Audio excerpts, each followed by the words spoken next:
Les légionnaires romains ont un truc, une recette de grognard pour résister aux fortes chaleurs et aux soifs torturantes.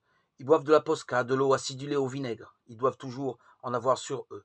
C'est le règlement, ils ont pitié de ce mourant. Jésus.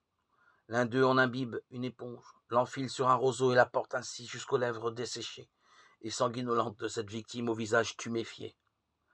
Le soleil est au plus haut. Jésus, avant ou après avoir pris quelques gouttes de cette posca, a crié Eloi, Eloi, lama sabachthani.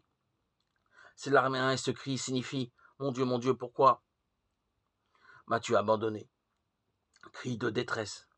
Les commentateurs chrétiens soulignent tous qu'il s'agit du premier verset du psaume 22, un texte qui commence en effet comme un appel au secours. Mais moi, je suis un ver et non plus un homme, impuni par les gens, rejeté par le peuple. Tous ceux qui me voient me raillent. Ils ricanent et hochent la tête. Tourne-toi vers le Seigneur, qu'il le libère, qu'il le délivre, puisqu'il l'aime. Mais le psaume se poursuit par la louange de Dieu qui a répondu à cette supplication. Tu m'as répondu, je veux redire ton nom à mes frères et te louer en pleine assemblée. Vous qui craignez le Seigneur, louez-le. Vous tous, race de Jacob, glorifiez-le. Vous tous, race d'Israël, redoutez-le.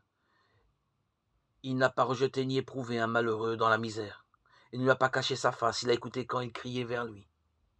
On doit noter la similitude, la correspondance entre les propos de dérision tenus par les Juifs selon les évangiles et une partie de ce psaume. Qu'il le libère, qu'il le délivre, puisqu'il l'aime. De toute évidence, les auteurs des textes du Nouveau Testament ont voulu démontrer que tout se passait conformément à ce qu'avait prévu l'Ancien.